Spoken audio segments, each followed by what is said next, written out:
Hello students of standard 8, how are you? Hope that you all are fine in this tough situation. Be at home and stay safe, okay? So let's start. This is I think the third video of friction, in which we will going to learn about advantages and disadvantages of friction, okay? So let's start the proceedings now. Advantages of friction. क्या है advantages of friction? पहला, friction helps us to walk. हम लोग जो चल पाते हैं, जो टहल पाते हैं, जो दौड़ पाते हैं, वो फ्रिक्शन के ही वजह से दौड़ पाते हैं. क्यों? देखिए, मान लीजिए ये ज़मीन है, तो आपका जब तक इस पर थोड़ा सा फ्रिक्शन ना होगा तब तक आपका पैर इस पर सही तरीके से ग्रिप बनाएगा ही नहीं. अगर थोड़ा सा फ्रिक्शन कम हो जाता है, जैसे आइस के केस में स्मूथ सरफेस होता है तो फ्रिक्शन कम हो जाता है, तो क्या होता है, हमारा पैर स्लिप करने लगता है. इसीलिए फ्रिक्शन ज़रूरी है चलने के लिए भी, वॉक करने के लिए. ठीक है. सिमिलरली जैसे चलने के लिए ज़रूरी है, वैसे ही व्हीकल्स को भी अपने मूवमेंट के लिए वो ज़रूरी होता है. ओके, दूसरा भी हमारा समझ आ गया. तीसरा क्या है? राइटिंग, लिखने में जो पेज पे हम लोग पेन से लिखते हैं, उसमें भी पेज पे भी फ्रिक्शन होना चाहिए. ज़्यादा नहीं होना चाहिए, नहीं तो रफ हो जाएगा, और ज़्यादा कम भी नहीं होना चाहिए, नहीं तो पेन रखेंगे वो और स्लिप कर जाएगा.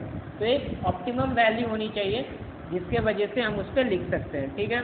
चलिए, चौथा क्या है? Working of brakes is based on friction. जो गाड़ियों में, बाइक्स में, ट्रेन में जो ब्रेक होता है, जो ब्रेक लगने से व्हीकल्स रुक जाते हैं, वो भी किस पे बेस्ड होते हैं? वो भी फ्रिक्शन पे ही बेस्ड होते हैं. ठीक है, फ्रिक्शन पे ही बेस्ड होते हैं, क्योंकि टाइटली पैक कर दिया जाता है दोनों तरफ से, तो फ्रिक्शन उन्हें मोशन को रोक देता है, तो ऑब्वियसली ब्रेक उस पर वर्क करेगा. पांचवा क्या है? Friction is the cause behind lighting of match stick और rubbing of stones, because friction causes heating. जो लाइट माचिस की तिल्ली जलाने से आ जाता है, वो क्या हम रब करते हैं ना?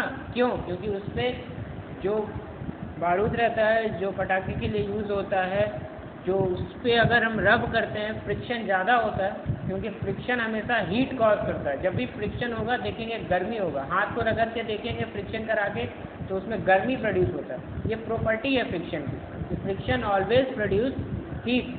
तो हीट प्रोड्यूस करेगा, तो कभी कभी अगर उसको फ्लेमेबल सब्सटेंस मिल जाए तो वो जला भी सकता है, तो वहाँ पे आग इस वजह से लगती है. ये भी समझ आ गया कि बहुत अच्छी बात है. नेक्स्ट है, अब देखते हैं हम लोग के क्रिकेटर्स खेलते हैं अगर ग्राउंड पे, सायन मुखर्जी अगर खेलने जाते हैं, तो क्या होता है वहाँ पे, उनका जो जूते पहनते हैं वो स्पाइक्स वाले जूते पहनते हैं, क्योंकि उनको दौड़ने में बेटर ग्रिप चाहिए.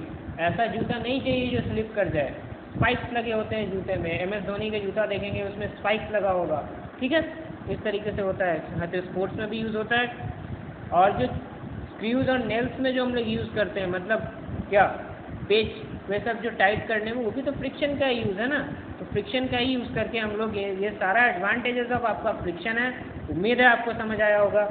अब है डिसएडवांटेजेस ऑफ फ्रिक्शन.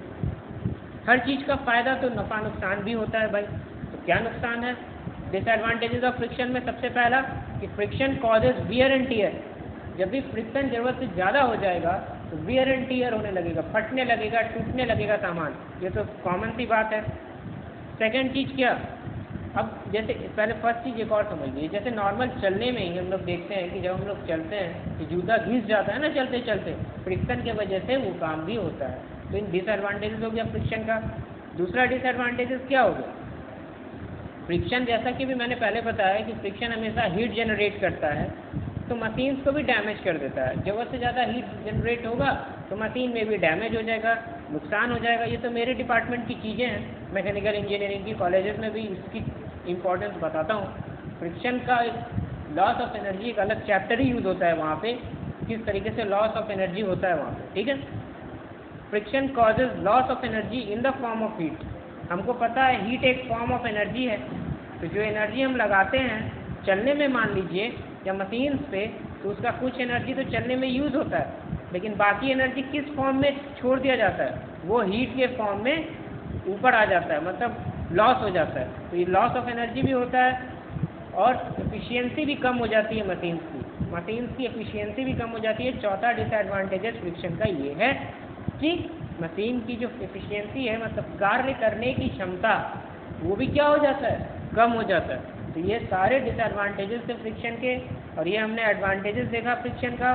उम्मीद है आपको समझ आया होगा। अच्छे से इसको 2-3 बार वीडियो देख लेंगे, नोट्स बना लेंगे, और फिर हम लोग मिलते हैं मंडे के दिन और नेक्स्ट वीडियो के साथ। Thanks a lot my dear lovely student.